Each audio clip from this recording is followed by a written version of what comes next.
January 1882, Arizona Territory. The very name whispered of sun-baked rock and endless shimmering heat, but this day the land was a brutal frozen wilderness. Every breath I took was a struggle against the bitter northern wind, a biting gale that stole not just warmth but hope. The few trees that dotted the desolate landscape stood like skeletal sentinels, their brittle branches iced over, creaking under winter's relentless weight. No birds sang their cheerful melodies, silenced by the cold. No tracks marked the road, if one could even call the hard ground a road. Just endless, unforgiving cold air, and an suffocating silence that pressed in on all sides. A silence so profound it felt like a living thing. I moved through it all like a ghost, a shadow burdened by a desperate weight, each step a fresh agony. My bare feet, already raw and bleeding, left crimson prints in the pristine snow, stark against the white. The skin around my ankles was a landscape of raw, gnawed flesh ravaged by frostbite. My thin cotton dress, a garment designed for the searing desert heat of my homeland, not this cruel mountain cold, hung in ragged tatters. One shoulder strap had long since snapped, and the fabric across my chest was split, a gaping wound from days of relentless movement, without rest, without food, without even the illusion of safety. My curves, once a source of quiet pride among my people, a mark of womanhood and health, now felt like a curse, drawing the wrong kind of attention in the isolated towns where the wrong kind of men lurked. I no longer bothered to cover myself. The effort was a luxury I couldn't afford, a pretense I could no longer maintain. My body shivered violently, uncontrollably, a relentless tremor that was both exquisite agony and a defiant testament to the stubborn spark of life still clinging stubbornly within me. I wasn't sure how much longer that spark would last, how many more hours I could defy the inevitable. I had been walking since dawn, a blur of endless, painful steps. Before that, I'd managed a few hours of fitful, shallow sleep beneath a snow-crusted log pine needles, my only meager insulation against the biting cold. The night before that, I'd tried sheltering under the overhang of a barn on the outskirts of some nameless, unwelcoming town, but they'd chased me off with stones and angry curses, their hatred a physical blow. I hadn't eaten in nearly 3 days. The hunger had long passed the point of sharp, insistent pangs. It was a slow creeping fog that had seeped into my very bones, blurring my vision, making it almost impossible to walk in a straight line, my balance precarious. My head swam with a lightheadedness that threatened to pull me down into the snow, into oblivion. I tried knocking again.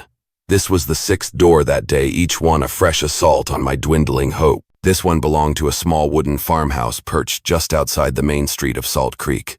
This was a place I'd heard where white folks barely tolerated Indians. And only then, if they were useful, quiet, or preferably entirely gone. A burly bearded man, his face as rough as the winter wind, opened this door.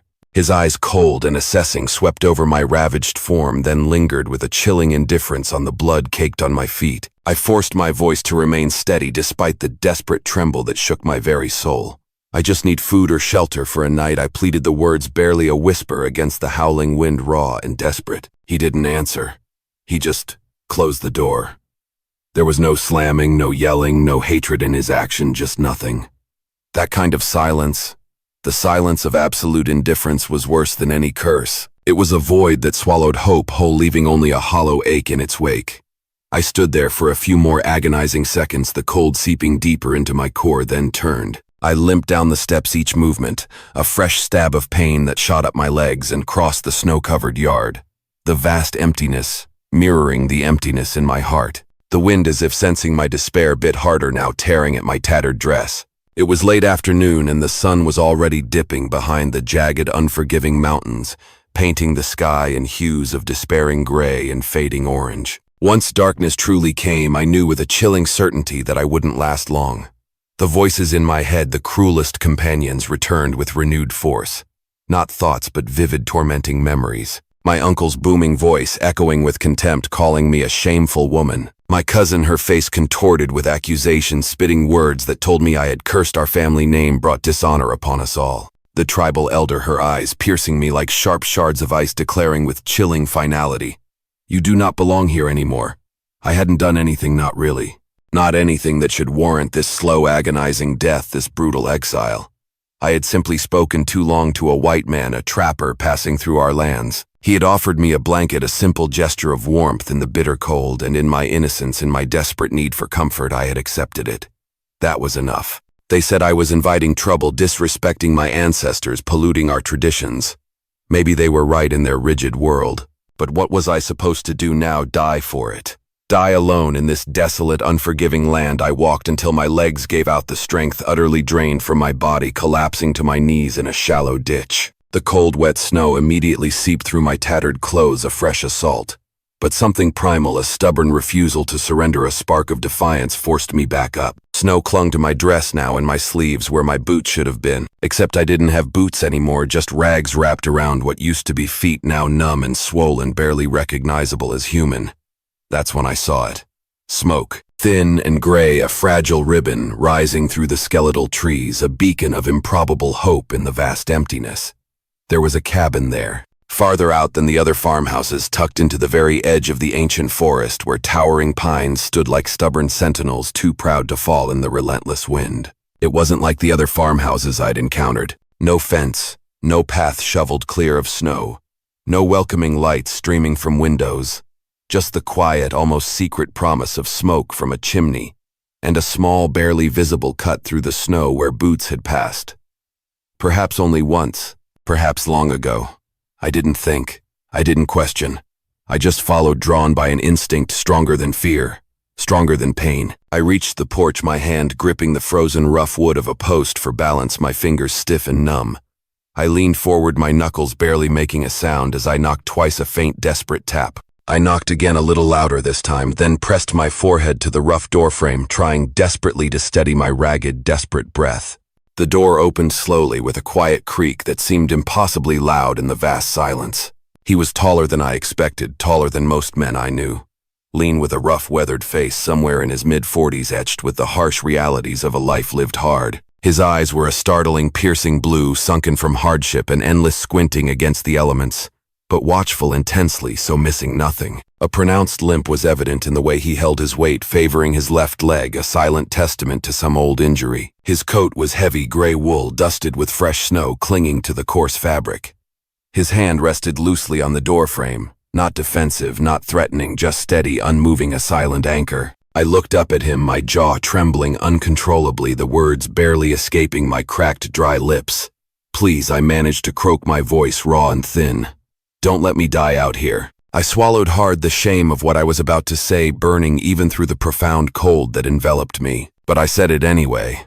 I had nothing left to lose, no pride left to protect. I could be a good wife to you. Not because I meant it, not because I had anything left to give, not because I even knew what that truly meant anymore. Just because the idea of dying alone in the snow, of becoming another forgotten shadow in this brutal wilderness, was more terrifying than any sacrifice, any humiliation. The man didn't speak. His eyes moved slowly, deliberately down to my bloody feet, then to my bruised, exposed legs, then up to the torn neckline of my dress lingering on the raw skin. My chest rose and fell with shallow, desperate breaths, each one a struggle. The relentless wind blew my tangled hair forward, long matted strands sticking to the corners of my mouth, stinging my eyes. He didn't leer, didn't frown, didn't show any sign of disgust or judgment. He simply stepped back, holding the door wide open, a silent, profound invitation. I walked in, my legs threatening to give way with every agonizing step, my body swaying precariously. The cabin was small but surprisingly clean, a stark contrast to the desolate world outside. A fire burned brightly and a cast-iron stove along the far wall, radiating a blessed immediate warmth that enveloped me, seeping into my frozen bones. The place smelled of wood smoke, of fresh pine, and to my starving senses, the intoxicating aroma of cooked meat, a scent that made my stomach clench in desperate anticipation. Traps and tools were neatly arranged near the door, a hunting rifle propped beside a workbench, everything in its place. One cot, one chair, one table. This was his entire world, simple and stark. He said nothing as he shut the door behind me, the soft click of the latch, echoing the finality of my surrender, the quiet acceptance of this strange new reality. I stood near the stove, my hands outstretched, soaking in the glorious heat, feeling the warmth spread through my numb fingers. My knees buckled once violently, and he reached out a strong, calloused hand, steadying my elbow. Then he stepped away, creating a respectful distance, and handed me a folded blanket, thick wool that smelled faintly of pine, a clean, comforting scent. I wrapped it around myself, hunching near the fire, pulling its coarse comfort tight against my frozen skin, burying my face in its softness. He took a tin bowl, ladled something from the pot on the stove, meat stew thick, hot, and greasy, and set it near me on the table without uttering a single word. I sat on the floor to eat. I didn't ask for a chair. I didn't care about propriety, about how I must look. The bowl burned my hands, but I held it close, drinking the rich, savory broth, slowly letting its warmth seep into my ravaged body, feeling life return with each swallow. Grease ran down my chin. I didn't bother wiping it, just kept eating, the desperate need overwhelming all else, all shame. The man whose name remained a mystery to me sat in the chair across from me, not close, just near enough to watch without truly staring. He didn't ask who I was. He didn't ask what I'd done. He didn't look away either, a silent, watchful presence, an anchor in my storm. I finished the bowl, scraping it clean with my finger, then set it down and leaned my head back against the rough log wall. My eyes shut for a second. Just one. A profound weariness washed over me. When I opened them again, he was still there, a solid, unmoving silhouette against the dim light of the cabin. "Thank you," I whispered, my voice barely audible, ragged with exhaustion and the overwhelming surge of emotion. He nodded, then walked to the cot, pulled off the top blanket, and brought it to me. Then he pointed to the bed. I hesitated, a tremor of fear running through me, a lifetime of caution ingrained in my bones. "Sleep," he said. That was the first word he spoke directly to me. A simple command, utterly devoid of threat, yet carrying an undeniable authority. I stood swaying, once my legs weak, then walked to the cot, laid down on my side, my back to him, a silent plea for privacy. My body ached, every muscle screaming in protest, every bone throbbing. But it was a distant kind of pain, now dulled by the blessed warmth and the profound promise of rest. I clutched the extra blanket to my chest and tried not to shake, tried to control the tremors that still ran through me. The fire crackled softly, a comforting lullaby. The wind howled its lonely, mournful song outside, but it felt distant, muted, as if the cabin walls absorbed its fury. I didn't know who he was, didn't know why he helped, but he'd opened the door, given me food, given me a place to sleep. He hadn't touched me, hadn't asked for anything in return. That alone, that profound, unexpected kindness, made my eyes sting again, hot tears pricking at the corners. I buried my face in the soft wool blanket, and for the first time in what felt like an eternity, let myself breathe real deep, shuddering breaths that carried with them the weight of weeks of unspoken pain. When I awoke, the room was steeped in darkness, save for the low, comforting orange glow of the dying fire. The air still held a dry heat, a blessed warmth, a stark contrast to the relentless cold that pressed against the cabin walls like a slow-moving predatory animal, a steady, dangerous presence if ignored. I shifted beneath the blanket, my body sore in 1,000 places, every muscle protesting, but warmer, truly warmer than it had been in days.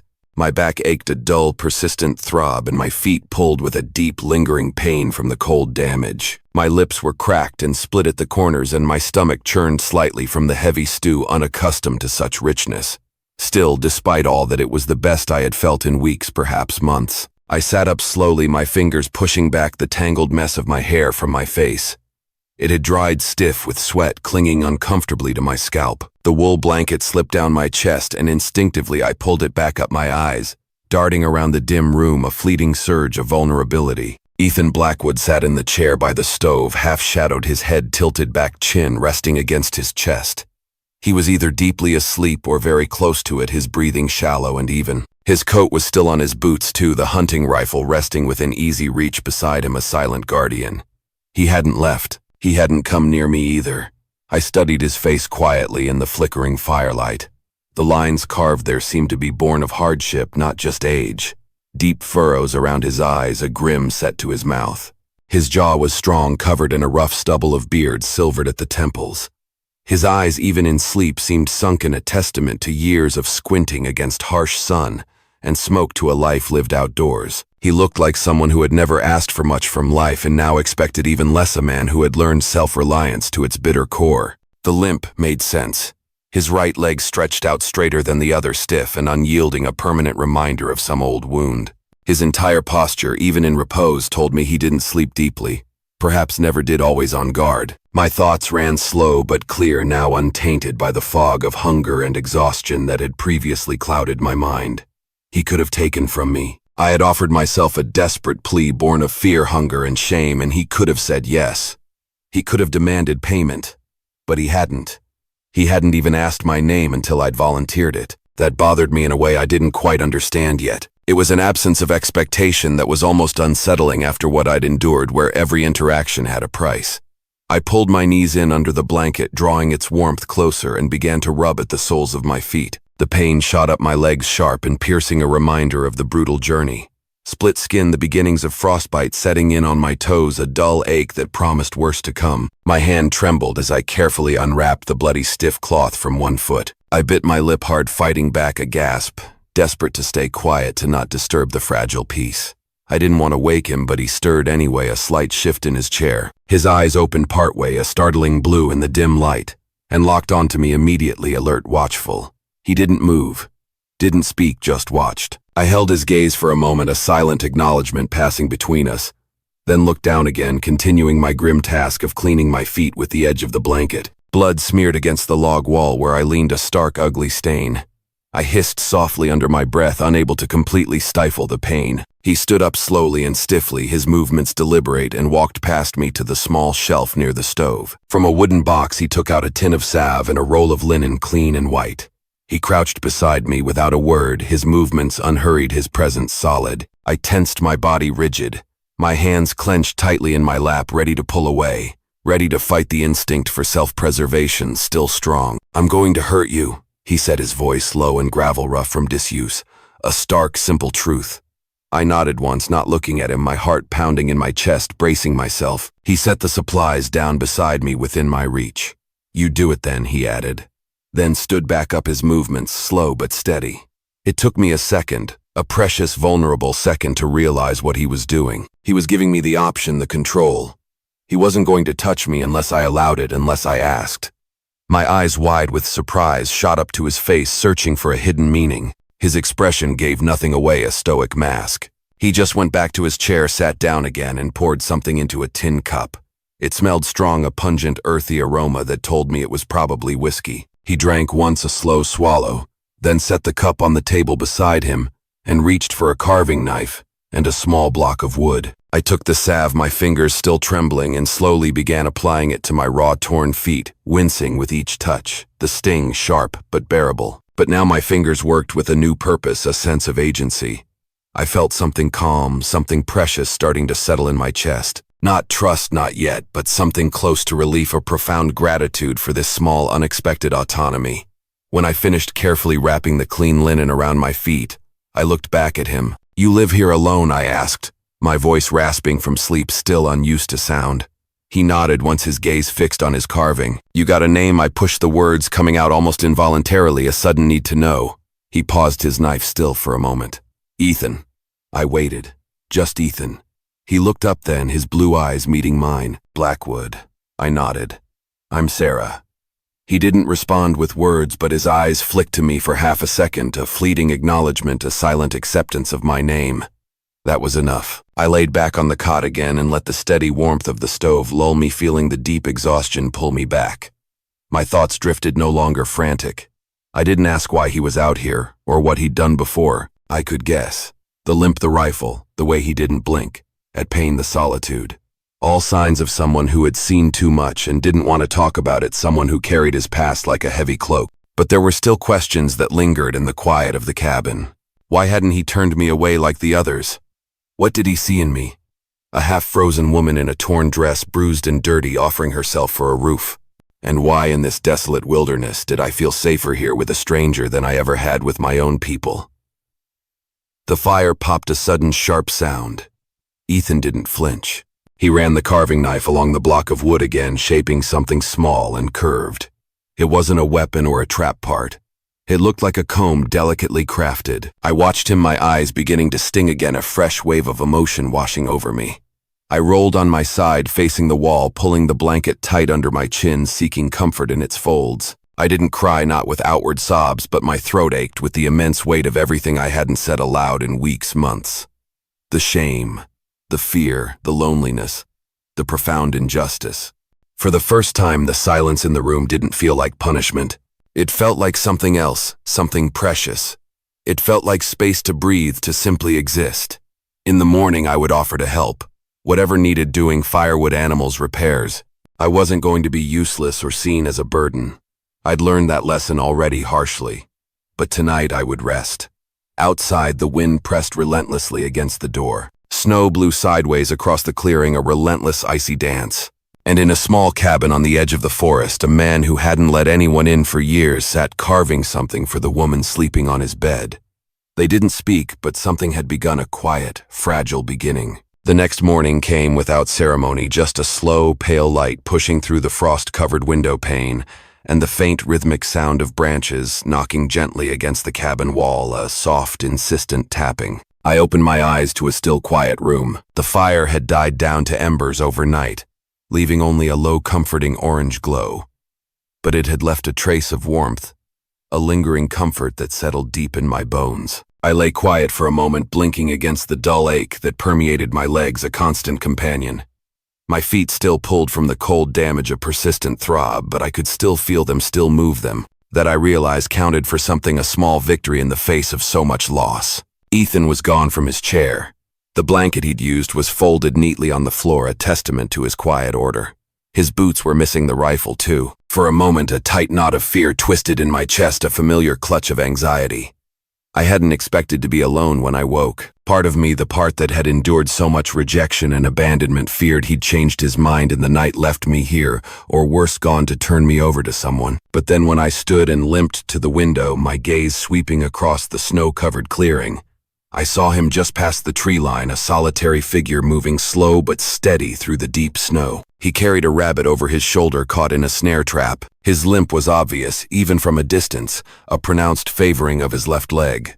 But he moved with a quiet determination, like a man who'd grown utterly used to working around pain, who had simply incorporated it into his existence. I stepped away from the window and knelt by the fire, my movements still stiff and clumsy, my body protesting every bend. I added wood from the small stack beside the stove, then fumbled with the flint striker, my numb fingers struggling to grip it until after several frustrating attempts a spark finally caught, then another and another. It took longer than it should have, far longer, my breath coming in ragged gasps, but I didn't stop. When the fire finally came back to life, roaring with cheerful defiance against the cold, sending warmth radiating outwards, I sat back breathing hard, a profound sense of accomplishment filling me. I had done that. Not much perhaps in the grand scheme of things, but it was something, a contribution. By the time Ethan returned, I had the water boiling and the pot steam rising in wisps, a small victory that warmed me more than the fire itself. He stepped through the door without comment, shut it firmly behind him, and dropped the rabbit onto the table with a soft thud. Snow clung to his heavy coat and to his eyelashes, turning them white, making him look almost ethereal. He glanced at me, then at the revived fire, then at the boiling water, and gave a short, almost imperceptible nod. It was a silent acknowledgement, a tiny thread of connection, a shared understanding. I watched him begin to skin the animal, his hands moving with quiet, practiced precision. No wasted motion, no unnecessary noise, just the occasional soft snap of tendon or the whisper of the blade against hide, a testament to his skill and experience. "You hungry?" he asked, his voice still low, almost a rumble, without looking up from his task, his focus absolute. I nodded, my stomach growling in eager anticipation, a loud, embarrassing sound. "Yes, give me a few." I stepped aside, unsure what else to say or do. I wasn't used to this rhythm of quiet cooperation, this unspoken understanding that seemed to flow between us. In my tribe, voices filled every space. Arguments, advice, laughter, scolding, constant chatter. Here, nothing was said that didn't absolutely need to be. He cooked the meat, simply searing it over the open fire without seasoning, the rich aroma filling the small cabin. The smell hit me hard, a rich primal aroma that made my mouth water and my stomach growled loud enough to shame me despite my efforts to stifle it. He handed me a generous chunk of rabbit, wrapped in a cloth napkin, warm and steaming, then sat across the room with his own chewing, slowly, deliberately, his gaze distant. We ate in silence. It wasn't uncomfortable. It was simply quiet. A shared quietness, a profound peace. Afterward, I washed the dishes in a wooden basin, the water still cold despite the fire. My hands shook in the cold water, but I didn't complain, didn't utter a sound of discomfort. Ethan didn't stop me. I could feel him watching me, but not in the way men usually did. Not the way they had before, with a hungry, possessive gaze that stripped me bare. His was a steady, assessing look, devoid of judgment, filled with a quiet curiosity. "You got anyone looking for you?" he asked, Finally breaking the long silence, his voice a low, steady sound. I turned, drying my hands carefully on a clean rag, twisting it in my fingers. Number family. Not anymore. He nodded once, a silent acknowledgement of my pain, and didn't press. I hesitated, then pushed the words out, needing to explain, needing to be understood, needing to shed the burden of my past. They cast me out. He didn't respond, just waited, his eyes still fixed on me. I didn't do anything wrong. Just spoke to a trapper passing through. He gave me cloth. My uncle said I was inviting trouble. The elders believed him. Ethan's jaw worked once, a slight tightening of the muscles in his cheek, but he stayed quiet, his gaze unwavering.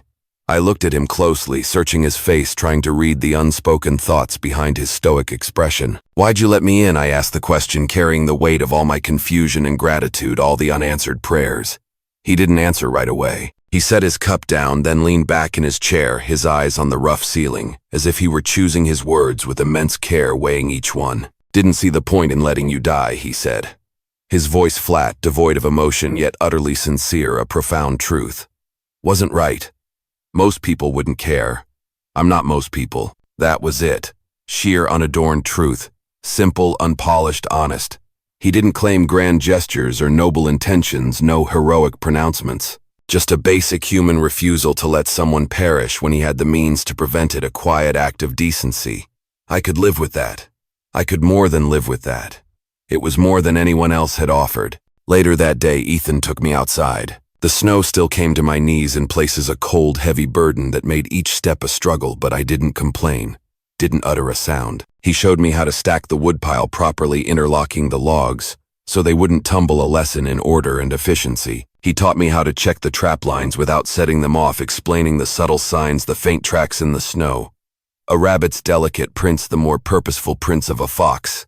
Even a faint, unsettling trace of cougar tracks higher on the ridge. He didn't hover. He explained once, watched me do it, then moved on, trusting me to learn to adapt. At first my fingers were clumsy, stiff with cold and disuse, but then they grew steadier, more purposeful, finding a rhythm. I split kindling with a small hatchet, my arms shaking after only a few swings, the muscles protesting. But I kept going, determined not to stop, determined to contribute. When I dropped a piece, Ethan simply picked it up and said nothing. His silence, a powerful form of encouragement, a quiet acceptance of my efforts. That became the rhythm of the day, an unspoken creed: do what you can. Take your time.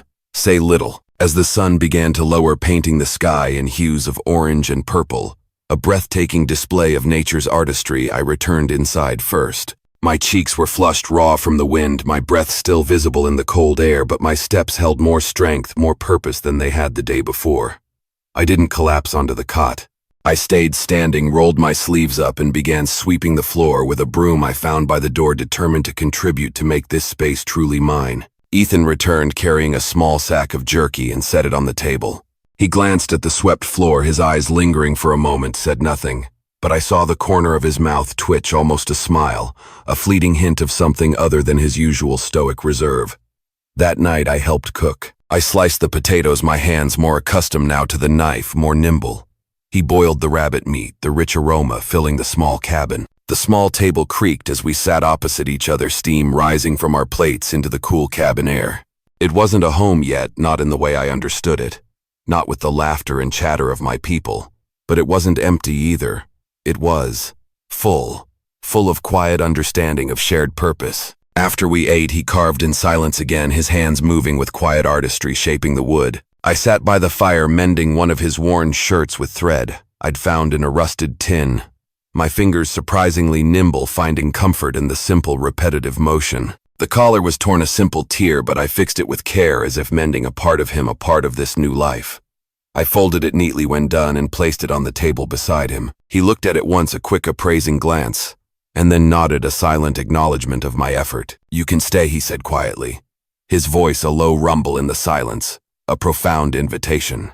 I looked up, my heart giving a violent thud against my ribs, a sudden overwhelming surge of emotion.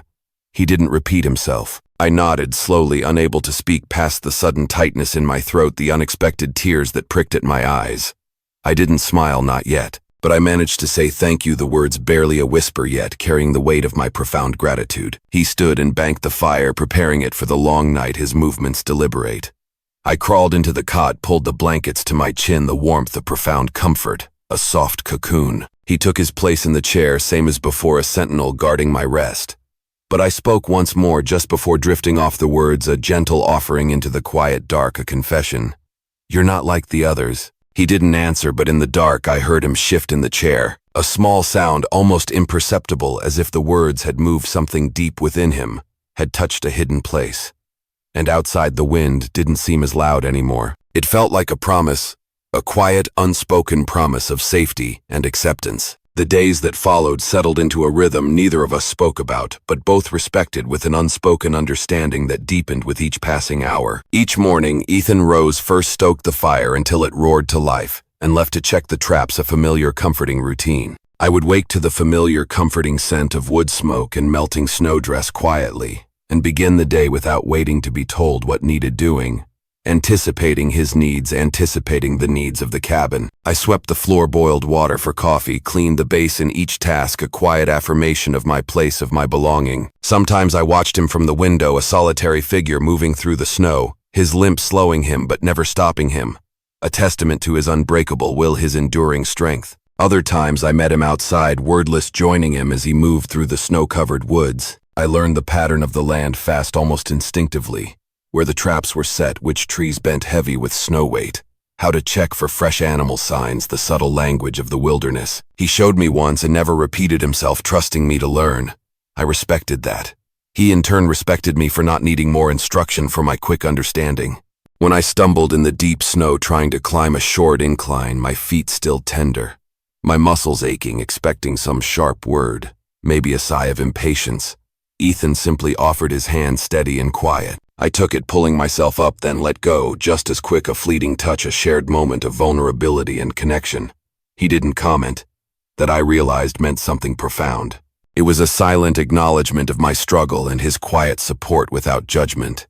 By the end of the fourth day, my movements had changed entirely. I no longer walked like someone unsure if she was truly welcome, like a guest who might be asked to leave at any moment. I didn't ask before cleaning his tools or heating the stew. I simply did it knowing it was my place. I began to hum softly while I worked, never loud, never constant, but enough to fill the silence with something warmer than just breath, something akin to contentment. That night, as the wind blew colder and snow tapped relentlessly at the windows, a constant, gentle drumming, I sat beside the stove with a small bowl of hot broth, savoring its warmth. I wore one of his wool shirts.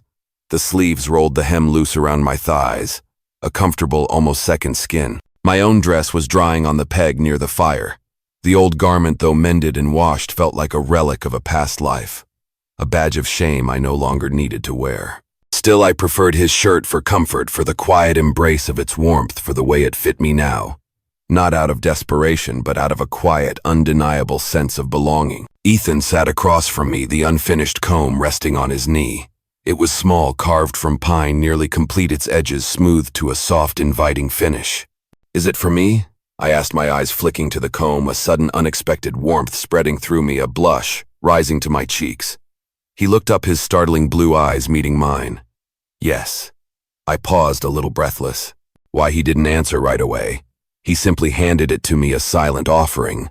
"Your hair is always in your eyes," he said, his voice a low rumble, a simple, practical reason that belied the thoughtfulness of the gesture. I took the comb, turning it in my fingers, feeling the smooth, polished wood, the careful craftsmanship. It was simple, yet shaped with meticulous care, with hours of quiet dedication. More than a tool, it was a gesture, a quiet offering of care. I set the bowl down and combed slowly through the knots in my hair, wincing as the tangles pulled, but feeling a profound tenderness. Ethan watched for a moment, then looked away, as if embarrassed by his own kindness, by the vulnerability he had shown. When I finished, my hair finally tamed, I leaned forward slightly closer to the fire, my arms resting on my knees. The shirt slipped at the collar, revealing one shoulder and the top curve of my chest. I didn't fix it. A sudden urge to know more about him, about the quiet sorrow I sometimes glimpsed in his eyes, compelled me, a need to bridge the unspoken gap between us. "You lost someone?" I asked softly, my voice almost a whisper, tentative. He didn't turn, his gaze fixed on the flames. "My wife." My heart ached for him, a familiar echo of my own profound loss, a shared understanding of grief. "How long ago?" "5 winters." I nodded, my voice quieter, now laced with shared grief, with empathy. "I lost people too. Not by death, but it feels the same. He looked at me now. Truly looked, his gaze deep and searching, seeing the immense weight behind my words, the raw pain in my eyes. He saw how my fingers curled instinctively into the fabric of the shirt I wore, holding it like a shield, a silent comfort. He didn't ask for names or stories. He respected my silence just as I had respected his, a mutual understanding of unspoken pain. I looked at him again, a raw question forming in my mind, a question I needed answered. Do you miss her? He didn't blink, his eyes unwavering, his honesty stark. Every day. My throat tightened, a sudden ache in my chest, a shared burden of sorrow. I lowered my eyes, unable to hold his intense gaze any longer, feeling the weight of his grief. I'm not trying to take her place, I said, the words heavy with my own vulnerability, a desperate need for him to understand. I know. There was a long, profound pause filled with the crackle of the fire and the distant howl of the wind, a silence that held immense meaning. Then I spoke again, the unspoken truth bubbling to the surface, a confession of my deepest desire. But I don't want to leave either. His voice was soft, almost imperceptible, yet firm. You don't have to. Something shifted, then a quiet that wasn't empty. A silence filled with a palpable weight. A nascent promise. A profound change in the very air between us. I stood and walked to the cot, but instead of lying down, I turned back toward him, my heart pounding. Will you sit beside me? I asked, my voice barely above a whisper, laced with a plea, with a fragile hope. He didn't move for a few seconds, a flicker of hesitation in his eyes, a moment of internal debate. Then he rose slowly, his right leg stiff, and crossed the room. He sat at the very edge of the cot, hands resting on his knees, a careful distance maintained, yet closer than before. I sat beside him, not touching, just close enough to feel the warmth of his body radiating against mine, a comforting presence. My voice was low-laced with a new kind of courage and newfound strength. You could have had me the first night. I offered myself. You didn't take it. I don't want someone afraid, he said, his voice a low gravelly rumble, his eyes fixed on the fire. And I don't want payment. I turned my head, my eyes searching his face for any sign of performance, any hint of insincerity, any hidden agenda. There was none. Just truth worn into every wrinkle, every scar on his weathered face, stark and honest. I reached out slowly, tentatively, and placed my hand on his. His knuckles were rough, cold, but solid, unyielding. He didn't move, didn't flinch, didn't pull away. Then quietly, tentatively, I leaned in. My lips brushed his, a feather-light touch, soft and hesitant. Not desperate, just honest, a quiet exploration. I pulled back after a second testing, waiting to see if he'd recoil or retreat. He didn't. Our eyes held a silent conversation passing between us, a profound understanding. The fire crackled softly behind them, the only sound. Then, slowly, deliberately, he kissed me back. It wasn't rushed. It wasn't heavy. It was just still, deep, steady. A profound connection, a silent promise. I leaned my forehead against his. My breath caught in my throat, my heart swelling with an emotion I couldn't quite name but recognized as pure. I feel safe here.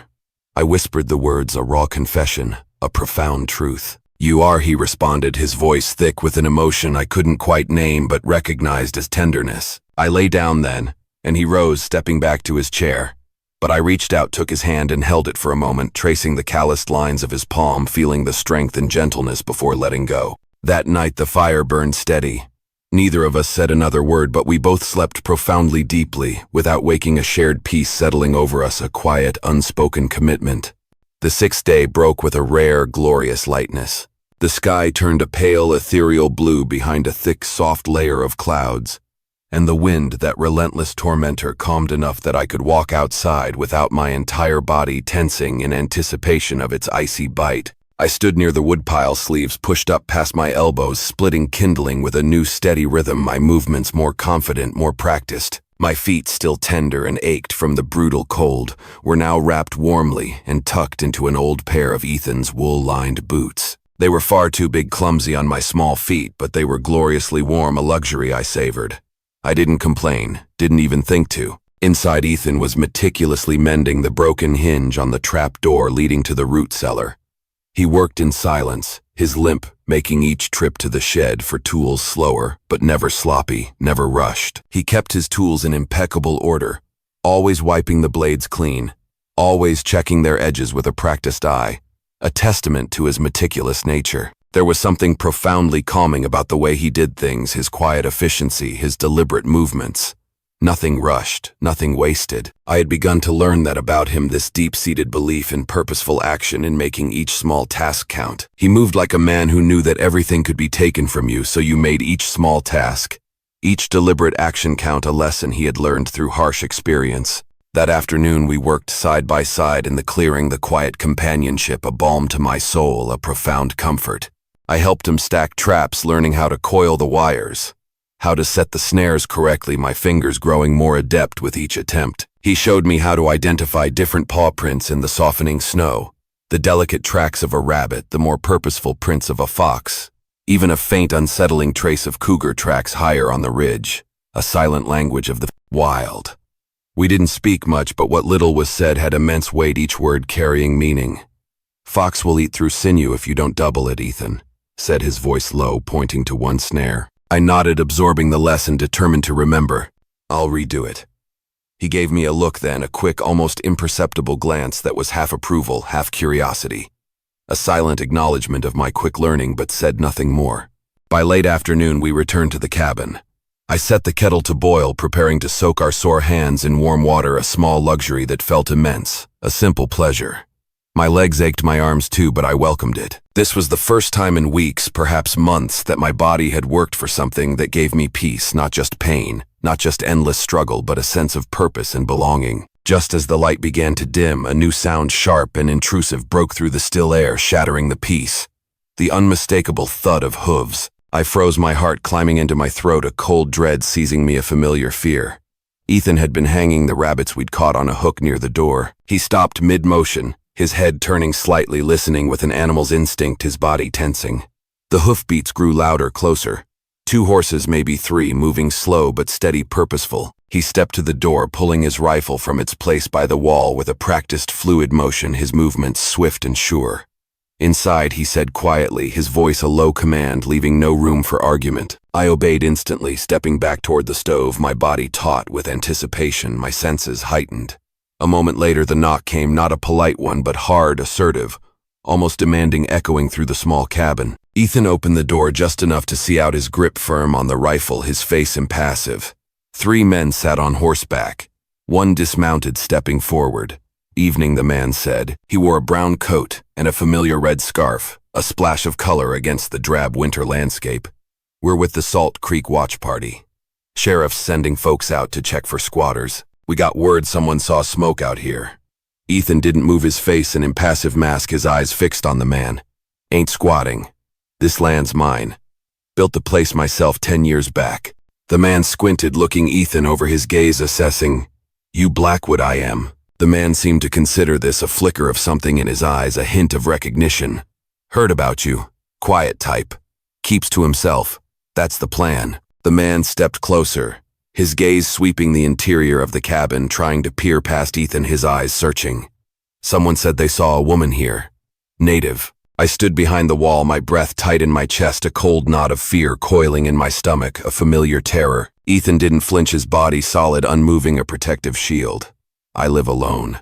The man didn't buy it. His eyes narrowed, a hint of suspicion. "Thing is, Blackwood, there's been trouble in town. A farmhand got jumped 2 weeks ago. Some folks think it was one of those Apache girls drifting down from the hills. Desperate ones." "I haven't seen anyone," Ethan said flatly, his voice devoid of inflection, a perfect lie. The man scanned the edge of the cabin like he might spot a figure lurking in the shadows, his eyes sharp. Ethan kept the rifle angled downward, but his hand rested loosely on its stock, ready, a silent threat. After a tense pause, the man stepped back, a grudging acceptance in his posture. "Well, if you do see anything unusual, you tell the sheriff. We're not taking chances this winter." Ethan didn't reply. The men turned their horses and rode off without another word, their hoofbeats slowly fading into the quiet of the coming night, leaving only the sound of the wind. When the sound finally vanished, Ethan shut the door. I exhaled for the first time in minutes, a shaky, shuddering breath, feeling the tension drain from my body. "They'll come back," he said, his voice low. A grim prediction, a stark reality. I nodded, the truth settling in my bones, a cold certainty. "I know. You want to leave before they do?" he asked, his blue eyes searching mine, his face unreadable, giving me a choice.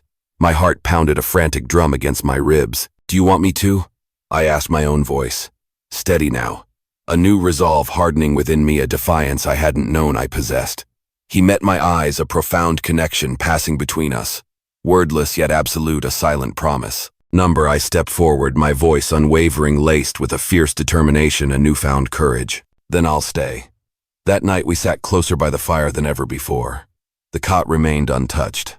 I sat beside Ethan on the floor, our shoulders brushing, a comforting warmth radiating between us, a silent embrace.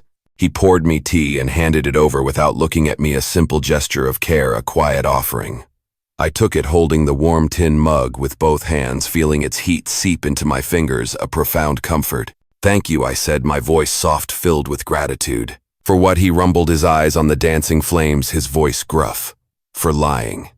He shook his head slowly, a faint smile touching his lips. Didn't lie. I live alone. I turned my face slightly toward him, a small, knowing smile playing on my lips, a shared secret. Not anymore.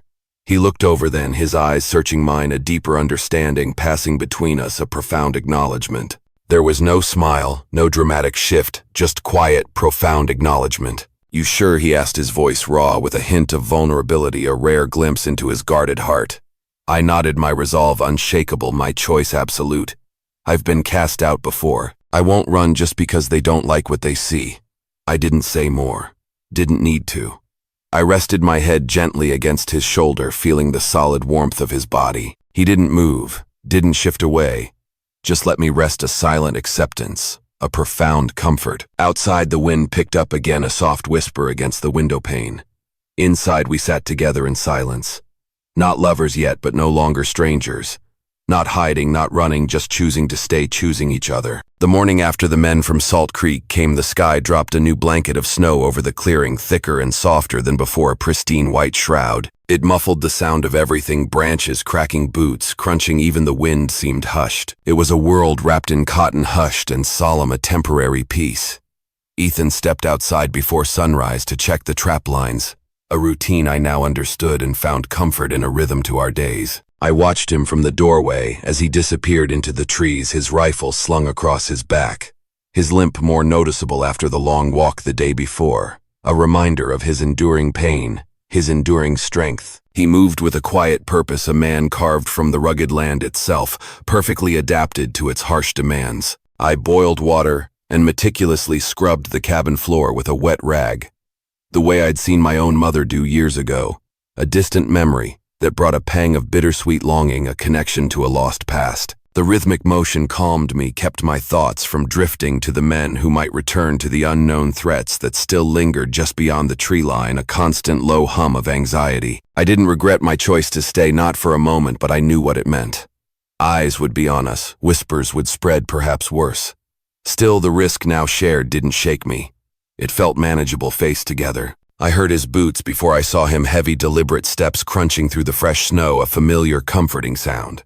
Then the door opened, letting in a gust of crisp, cold air carrying the scent of pine and snow. Ethan stepped in, brushing snow from his coat, shaking off the chill of the morning. 2 rabbits. 1 snare empty, he said, his voice. A low rumble stating the facts, his gaze meeting mine. I took the game from him without a word, carried them to the table and began to clean them. I worked with steady hands, my face focused on the task, my sleeves rolled up again, the collar of his shirt slipping low across my collarbone, revealing more skin. But I felt no shame, no fear. He watched me work, his gaze steady, but not lingering, not possessive. He'd gotten used to me moving freely in the cabin, unafraid, unashamed. It wasn't about control anymore, it never had been for him. It was about knowing I stayed by choice, freely, willingly. After we ate, Ethan went outside to chop wood, the rhythmic thud of his axe echoing through the quiet, a steady, reassuring sound. I followed him, halfway standing at the edge of the porch, my arms crossed against the lingering cold, watching him work. You always live this far out? I asked, my voice carrying easily in the still air, a question I'd long wondered. Since the war ended. Why noise people? Things I don't care to remember. I stepped down off the porch, my boots crunching softly in the snow, drawn closer by a need to understand the man who had become my sanctuary, my protector. You remember your wife? I asked, my voice softer now, tentative, broaching a delicate subject. He stopped chopping his axe, resting against the block. He looked at me, his eyes distant, filled with a profound sorrow, a deep well of grief. Every day. Were you happy with her? I asked, my heart aching with the simple honesty of his gaze, feeling the weight of his past. Yes. Do you feel guilty now? His eyes didn't flinch, his honesty unwavering. Sometimes. I stood beside him, now close enough to feel the warmth radiating off his body, a comforting heat, my breath curling in small clouds between us. My hand went to his chest, light but certain, a quiet affirmation of my presence, my choice. You haven't touched me, I whispered, my voice barely audible, a statement, a question. You haven't asked me to. I slid my hand up over his collarbone, my cold fingers brushing against his skin, a shiver running through me. His body tensed, not from resistance but from restraint.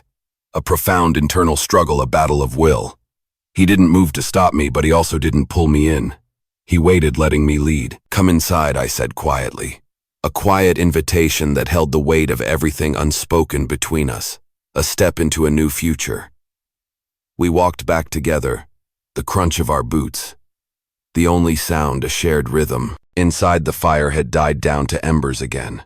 I stoked it until the flame returned, dancing brightly, casting flickering shadows on the walls, then sat near the heat, motioning for him to join me. He did. Slowly, with a quiet grunt, he lowered himself beside me, his right leg stiff, a testament to old wounds, to a life of hardship. I turned toward him, my heart pounding a soft rhythmic drum against my ribs. I placed my hand on his thigh, gently waiting, offering myself. He didn't move. You don't have to be afraid of hurting me, I said, my voice barely a whisper, filled with a deep newfound trust and absolute certainty. You haven't. Not once. Ethan looked at me, his eyes tired, his mouth hard but softening, a profound shift in his expression. I reached for his hand, brought it to my waist. He let it rest there, his hand warm against my skin. Then slowly, almost imperceptibly, he moved closer. One hand cupped my cheek, his calloused thumb brushing gently along my jawline, a touch that was both rough and incredibly tender, a paradox of strength and gentleness. I leaned in first. Our kiss was slow, careful, his mouth pressed against mine as if he wasn't sure he deserved it, as if I were a fragile, precious thing to be cherished. I let him feel my warmth, my breath, the absolute certainty of my choice, my desire. His hand moved down, resting on my hip, then pulled me gently closer. I climbed into his lap without speaking, settling in against his chest, feeling the solid beat of his heart against my ear, a comforting rhythm. The shirt I wore shifted as I moved the fabric, falling lower across my collarbone, revealing more of my skin, unashamed, unafraid. My curves pressed into him, my thighs straddling his. He didn't rush. He waited for me to lead. I did willingly.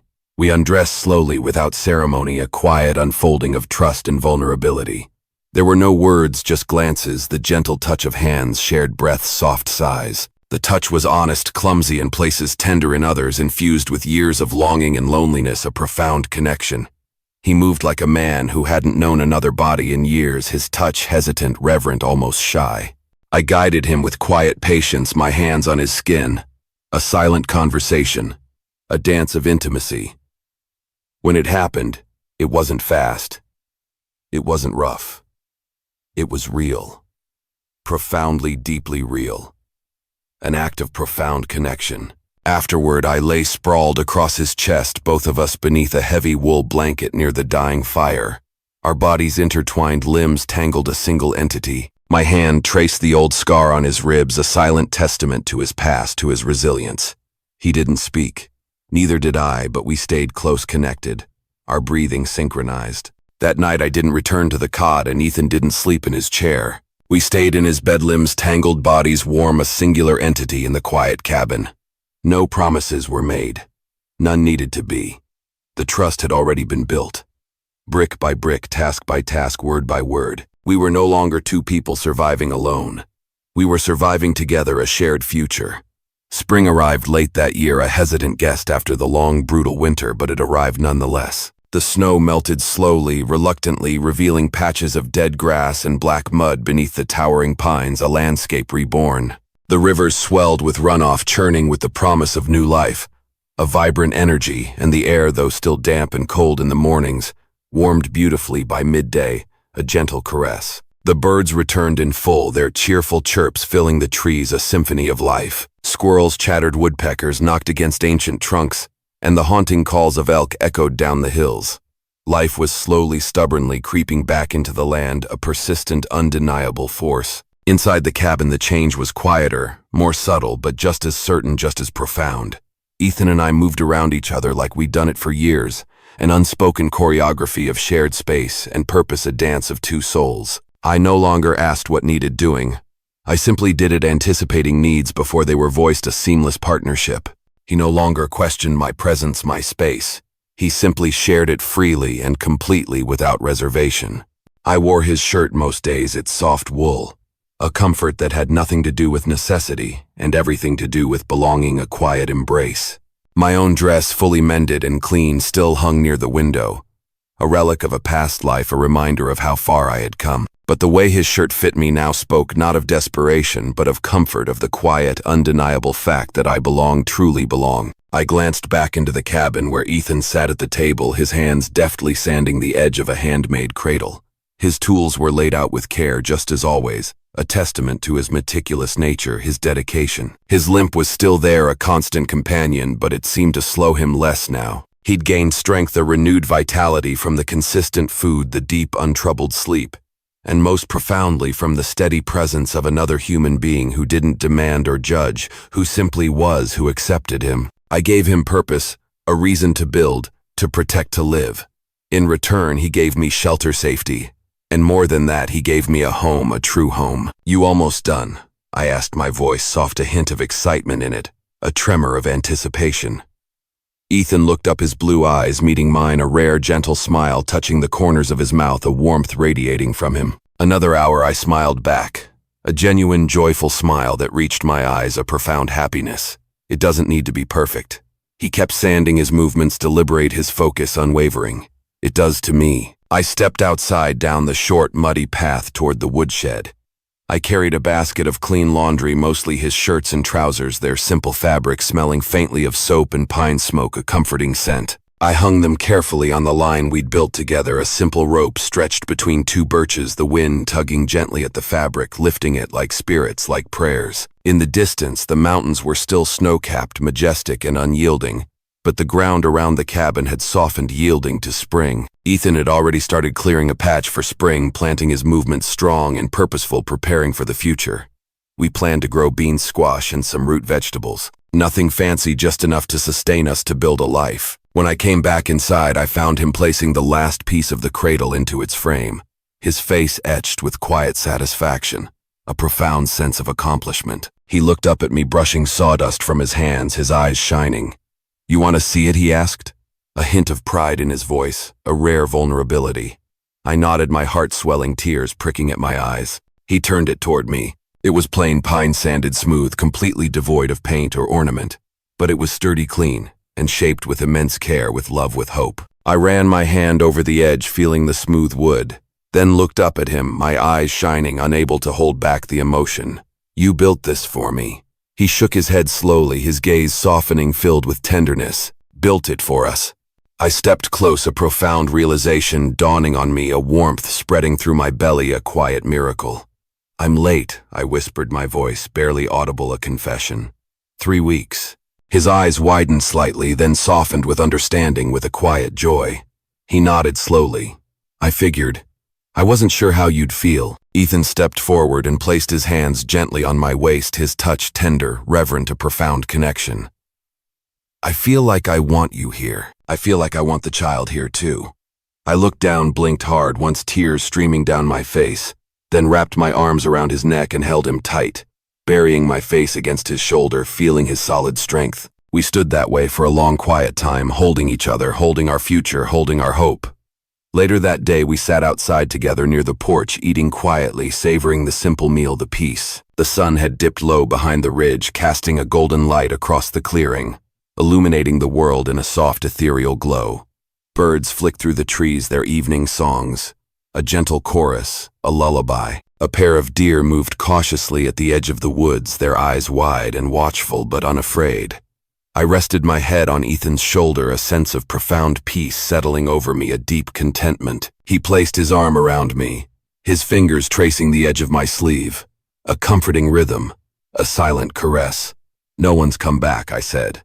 The quiet, a fragile gift, a moment of respite. "Number, you think they're done looking?" "Maybe," he said, his voice thoughtful, a hint of caution. "Or maybe they finally saw what we already know." "What's that?" I asked.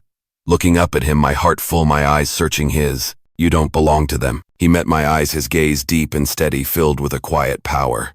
Then who do I belong to? He smiled, then a rare, gentle curve of his lips filled with a deep understanding, a profound truth. To yourself. Same as me. We just chose each other. That night we made love again. Not out of fear or need, not out of desperate longing, but because it was ours. Because we could. Because we chose to. The cabin didn't feel like a hiding place anymore. It felt like something we'd built, something earned, a sanctuary forged from hardship and shared kindness, from quiet acts of love. When the fire burned low, I lay beside him beneath a thick blanket, my hand resting gently on my belly, a silent acknowledgement of the life growing within me. Ethan's hand covered mine, warm and protective, a silent promise. You ever think, I said softly, tracing the lines of his palm, feeling the strength in his hand, how close I came to dying out there? He nodded, his chin resting on my head, his voice a low rumble. I think about it every day. And you let me in. I didn't know what I was doing. I smiled faintly, the memory distant now, almost unreal. You did. He kissed my temple, a soft lingering touch, a profound tenderness. I just knew I didn't want to shut the door. A moment passed, filled with the quiet comfort of our breathing, the silent beat of two hearts. Then I whispered, "Thank you for not being like the others." He said nothing, just held me tighter, his embrace a promise, a silent vow. The snow was completely gone by the end of April. New vibrant green grass pushed through the rich dark soil, a carpet of life. The goats had started grazing again in the clearing, their bells jingling softly, a cheerful sound. And Ethan began digging fence posts for a small corral, preparing for the future. I helped him, my movements steady, now bending slow, resting more often, but always present, always contributing. He watched me closely, his eyes filled with a quiet devotion, a profound love, but he didn't hover. He let me work until I chose to stop, respecting my body's needs, respecting me. The cradle sat near the bed, empty for now, waiting patiently, a symbol of our future, a tangible hope. The past hadn't vanished entirely. The threats hadn't disappeared completely. But the profound difference now was this. We weren't alone. Whatever came next, a bad season, a rough winter, the whispers and judgment from town, we would meet it together. No longer strangers, no longer broken. Just a man and a woman who had chosen each other when the world gave them no reason to, and in that choice had built something that could last, something real and enduring. This story reminds us that kindness doesn't need words, and that love often grows not from grand gestures but from quiet acts of care. In a world hardened by loss and isolation, simply choosing not to shut the door can change everything. For older adults who have weathered life's storms, it speaks to the healing power of companionship and the importance of second chances. Even in life's winter, there is still warmth to be found through patience, dignity, and mutual respect. No matter our age, it's never too late to begin again, to build something meaningful, and to protect what truly matters. Enjoying these epic Wild West stories? Hit subscribe for more gripping tales of bravery, conflict, and unexpected heroes. Now tap the video on screen to experience a story with a twist you'll never forget.